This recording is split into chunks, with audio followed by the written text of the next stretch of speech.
नमस्कार, आकाशवाणी देहरादून से प्रस्तुत है प्रादेशिक समाचार।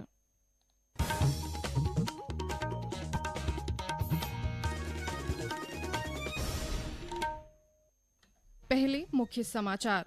राज्यपाल गुरमीत सिंह और मुख्यमंत्री पुष्कर सिंह धामी ने देहरादून स्थित राजभवन परिसर में भागीरथ उद्यान का उद्घाटन किया। नई जीएसटी दरें आज से पूरे देश में लागू।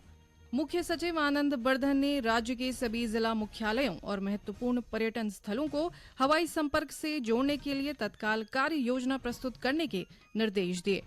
राज्यपाल कल शिक्षा की बात कार्यक्रम की शुरुआत करेंगे और शारदीय नवरात्र आज से शुरू। प्रदेश भर के दुर्गा मंदिरों में श्रद्धालुओं ने पूजा अर्चना की।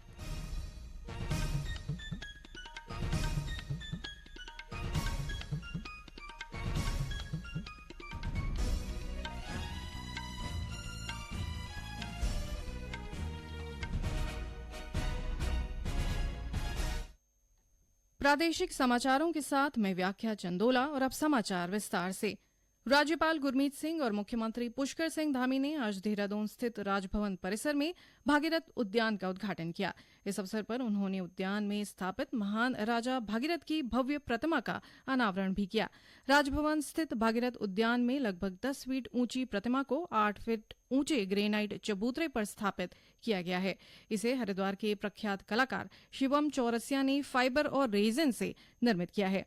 उद्यान में प्रतिमा के साथ विभिन्न प्रजातियों के पौधों का भी रोपण किया गया है, जो इसे हरियाली और आध्यात्मिकता से परिपूर्ण वातावरण प्रदान करते हैं। मुख्यमंत्री ने कहा कि ये प्रतिमा राजभवन आने वाले प्रत्येक नागरिक और अतिथियों को कर्तव्य निष्ठा, लोक कल्याण और भारतीय संस्कृति का संदेश देती रहेगी। अगली पीढ़ी के जीएसटी सुधार आज से लागू हो गए हैं। नए कर ढांचे के तहत जीएसटी परिषद ने अप्रत्यक्ष कर प्रणाली को 5%, 12%, 18% और 28% की 4 स्तरीय संरचना से सरल बनाकर 5% और 18% की 2 स्तरीय संरचना में बदल दिया है। ये सुधार विभिन्न वस्तुओं और सेवाओं पर कर कम करके नागरिकों को प्रत्यक्ष राहत प्रदान करने के लिए प्रतिबद्ध हैं। सरकार के इस ऐतिहासिक फैसले से देश भर के बाजार गुलजार हो रखे हैं। लोग बड़ी संख्या में वाहन और अन्य जरूरी सामानों की खरीदारी कर रहे हैं। आकाशवाणी से बातचीत में नागरिकों ने जीएसटी सुधार से हुए लाभ पर अपनी प्रतिक्रिया दी और इसके लिए सरकार का आभार व्यक्त किया। देहरादून के एक निजी शोरूम के महाप्रबंधक सुदीप सिन्हा ने बताया कि वाहनों की खरीदारी के लिए बड़ी संख्या में लोग पहुंच रहे हैं। देखिए, एक चीज़ तो मैं करूँगा, ये जो केंद्रीय सरकार की जो ये स्टेप है, ये बहुत ही महत्वपूर्ण स्टेप है हमारी इंडस्ट्री के लिए। इसमें सबसे ज़्यादा बेनिफिट हम लोग को जो हुआ है, जो गाड़ियों का जीएसटी रिडक्शन हुई है। जो 28% वाला जीएसटी तो 18 हो गया, जो 48% वाला जा रहा तो 40 हो चुका है।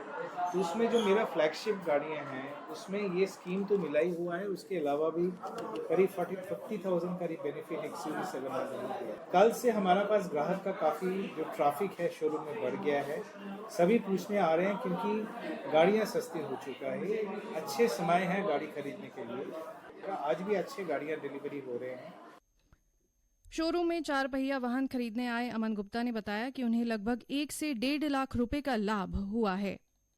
देखो, जब मुझे जीएसटी का पता लगा कि जीएसटी कम हो रही है गाड़ी पे 28 से 18%, तो मेरा विचार तो था गाड़ी लेने का पहले से ही। पर जब जीएसटी का पता लगा तो मैंने सोचा अच्छा बेनिफिट है सरकार की तरफ से। मतलब 10 लाख की गाड़ी में सीधा सीधा 1 लाख रुपए का डिस्काउंट मिल रहा है और मुझे शोरूम की तरफ से और भी डिस्काउंट मिला है। तो इसलिए मुझे बढ़िया और सारी चीज़ें प्रॉपर टाइम पे और जल्दी 2 दिन में डिलीवरी मिल गई। उपराष्ट्रपति सीपी राधाकृष्णन ने आज नई दिल्ली में प्रधानमंत्री नरेंद्र मोदी के भाषणों पर आधारित 4 पुस्तकों सबका साथ, सबका विकास, सबका विश्वास, सबका प्रयास का विमोचन किया। उन्होंने कहा कि प्रधानमंत्री मोदी देश विदेश में लाखों लोगों के लिए प्रेरणा है। श्री राधाकृष्णन ने कहा कि प्रधानमंत्री मोदी के दूसरे कार्यकाल के चौथी और 5वें वर्ष के चुनिंदा भाषणों वाली ये पुस्तकें कई मायनों में सुशासन के प्रति उनके दृष्टिकोण को दर्शाती है।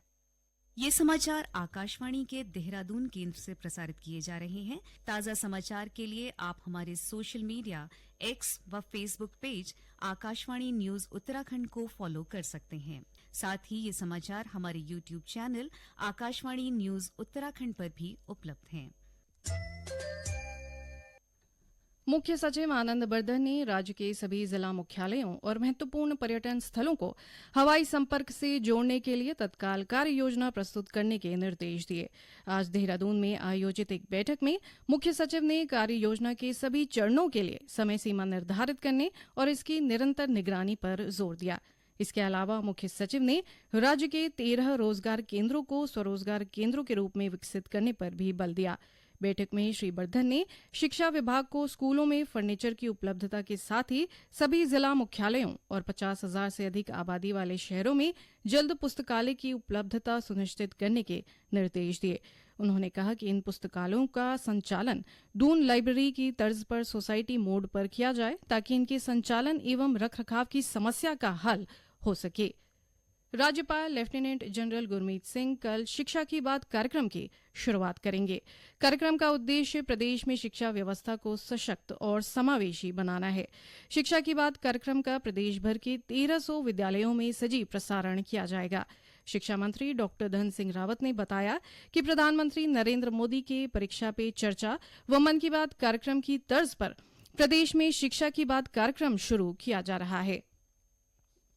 शारदीय नवरात्र आज से शुरू हो गए हैं। 9 दिन के इस अनुष्ठान में शक्ति स्वरूपा मां दुर्गा के विभिन्न रूपों की पूजा अर्चना की जाती है।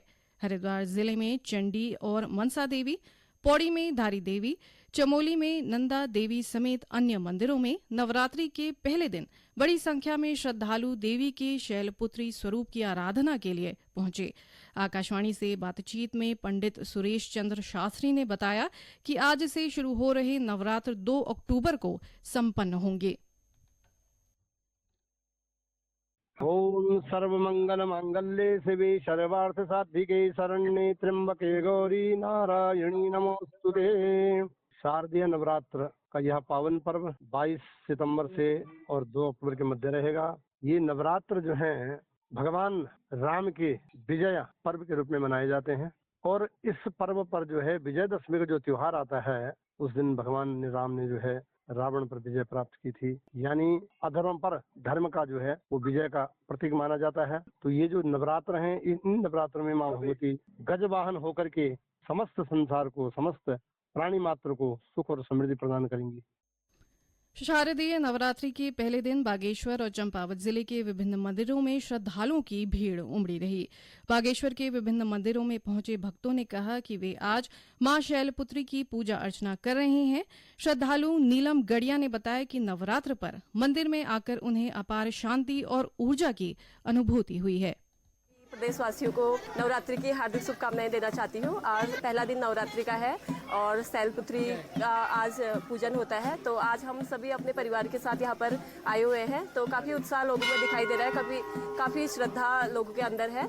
आज हम भी आए हैं, तो हमारे परिवार की ओर से भी आप सभी को नवरात्रि की हार्दिक शुभकामनाएं। पौड़ी स्थित डीएवी इंटर कॉलेज में भारतीय रेड क्रॉस सोसाइटी के तत्वावधान में 4 दिवसीय आपदा प्रबंधन प्रशिक्षण कार्यशाला का आयोजन किया जा रहा है।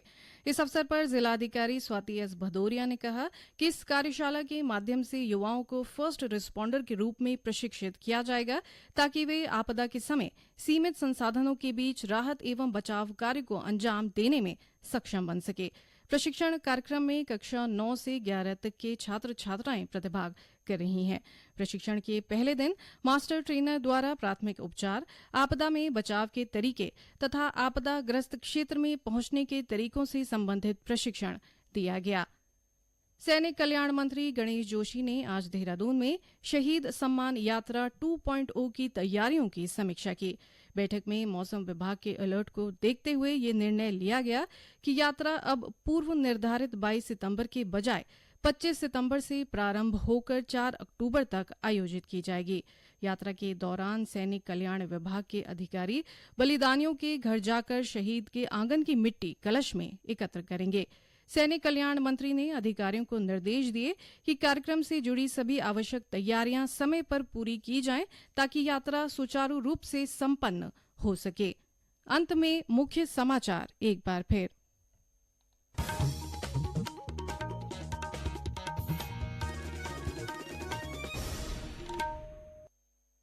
राज्यपाल गुरमीत सिंह और मुख्यमंत्री पुष्कर सिंह धामी ने देहरादून स्थित राजभवन परिसर में भागीरथ उद्यान का उद्घाटन किया।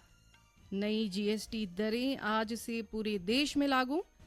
मुख्य सचिव आनंद बर्धन ने राज्य के सभी जिला मुख्यालयों और महत्वपूर्ण पर्यटन स्थलों को हवाई संपर्क से जोड़ने के लिए तत्काल कार्य योजना प्रस्तुत करने के निर्देश दिए।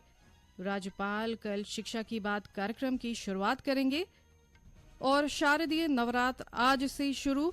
प्रदेश भर के दुर्गा मंदिरों में श्रद्धालुओं ने पूजा अर्चना की।